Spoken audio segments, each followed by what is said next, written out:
Bonjour à tous, ici Alim, j'espère que vous allez bien. On se retrouve aujourd'hui pour une nouvelle vidéo. On va voir ensemble les 4 piliers que vous devez absolument maîtriser si vous voulez réussir votre opération d'achat de leads.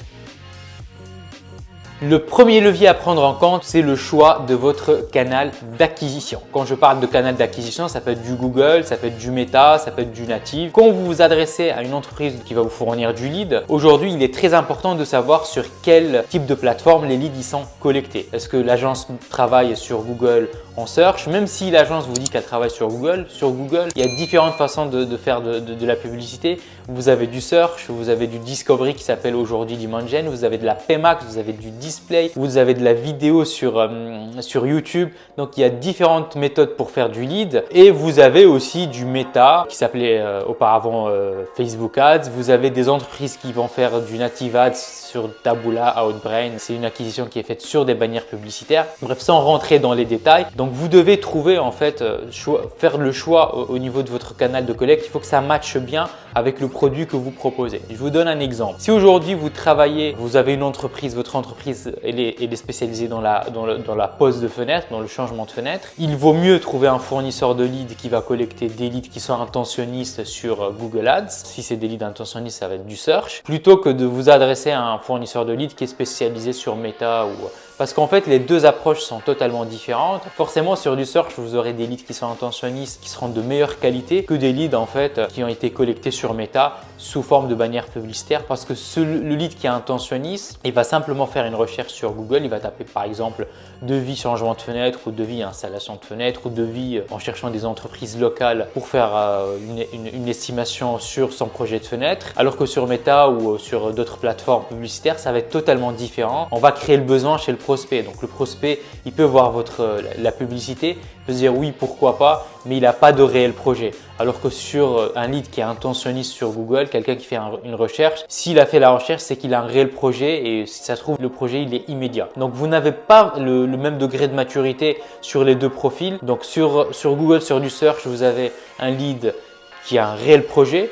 Sur Meta, vous aurez quelqu'un qui a vraiment en fait fait une demande, mais il se dit oui, c'est pour un projet dans 6 mois, dans 2 mois, dans 4 mois, peu importe. Donc, vous n'avez pas vraiment la même qualité et le même degré au niveau des leads. Ça ne veut pas dire que Meta va vous fournir des leads de très mauvaise qualité. Non, c'est pas ça. Mais vous n'avez pas le même degré de maturité au niveau du prospect. Donc voilà, le choix du canal d'acquisition est très important et ça drive un peu aussi la qualité du lead, même si la qualité n'est pas déterminée en fonction du canal uniquement. Il y a toujours aussi d'autres facteurs qui rentrent en jeu et là on va les voir par la suite. Mais en tout cas, le premier levier pour moi, c'est vraiment le canal d'acquisition qui est assez déterminant parce qu'un lead qui est collecté sur du pool, sur du search, quelqu'un qui fait une demande pour avoir un devis pour un projet de rénovation de fenêtre, c'est pas la même chose qu'un lead qui a été collecté sur Meta où la personne elle a vu une bannière publicitaire sur une offre promotionnelle pour un changement de fenêtre. Le deuxième pilier, c'est le timing pour le rappel de vos leads. Je ne cesserai jamais de le répéter. Pour avoir de bons taux de transformation ou des taux de transformation qui sont supérieurs à la moyenne, il faut absolument rappeler les leads dans les 5 minutes, voire dans l'heure. Je sais que c'est pas tous les acteurs qui peuvent rappeler dans les 5 minutes, tout dépend de votre organisation, mais les leads doivent être rappelés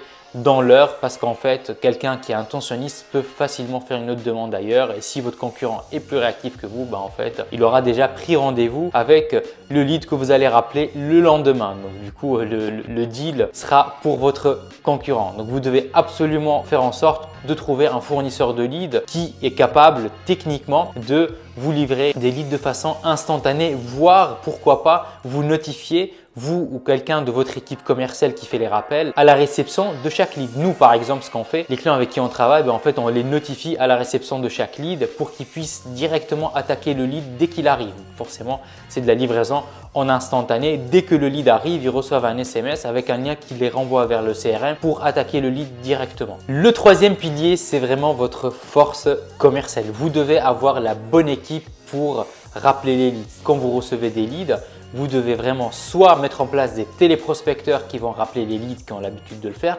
soit mettre en place des commerciaux. Faites attention, ne mettez pas en fait des gens qui ne sont pas qualifiés pour rappeler vos prospects parce que vous risquez de perdre en fait le deal juste parce qu'en fait la personne n'était pas qualifiée pour faire les rappels. Je vois énormément d'acteurs, ils font rappeler leur lead par exemple dans le cadre de quelques artisans, il faut rappeler les leads par leur secrétaire. Si la secrétaire n'est pas formée pour le faire, ne le faites pas. Au contraire, si la secrétaire a déjà fait cette opération-là, oui, pourquoi pas, si elle est habituée, elle est à l'aise avec la prospection, pourquoi pas? Parce qu'en fait, même si vous achetez des leads qui sont très qualifiés, il y a quand même un minimum de force commerciale, ça reste de la prospection. Vous êtes là pour requalifier le besoin du prospect et il vous faut la bonne personne pour le faire. Comme par exemple, un prospect qui se fait rappeler par une personne, le prospect il a besoin d'avoir des informations. Il ne faut pas se dire que oui, mais le prospect il veut juste avoir des informations. Justement, c'est là où vient le travail du téléprospecteur. Même si le prospect il a juste besoin d'informations complémentaires, c'est à vous d'avoir la bonne force commerciale pour le transformer en rendez-vous et du rendez-vous à la signature. C'est pas parce que le prospect veut juste avoir des informations que c'est un mauvais prospect. Le prospect est qualifié du moment où il est réceptif au téléphone, il veut avoir des informations par rapport à votre produit. Si vous êtes en fait aujourd'hui dans la fenêtre et que le prospect veut avoir des informations sur votre panel de services en fenêtre et votre offre réelle, vous devez être en capacité de trouver la personne qui va rappeler le prospect et qui sera en mesure de le transformer en rendez-vous ou en vente ou peu importe votre process. Donc très important de trouver la bonne personne pour rappeler vos leads. Le quatrième pilier, c'est d'avoir une offre qui est irrésistible pour vous différencier de la concurrence parce que 99% des cas, le prospect ira faire des demandes de devis ailleurs pour voir ce qui se passe ailleurs et c'est tout à fait normal. Vous auriez même vous fait la même chose. Donc, vous devez absolument créer une offre qui est irrésistible pour vous différencier de vos concurrents. Ça peut être par exemple d'offrir un contrat de maintenance pendant 1 an qui est gratuit. Si vous êtes dans les fenêtres, vous installez des stores, vous offrez la maintenance si jamais le store tombe en panne. Une offre promotionnelle à moins 20% sur la pose de fenêtre.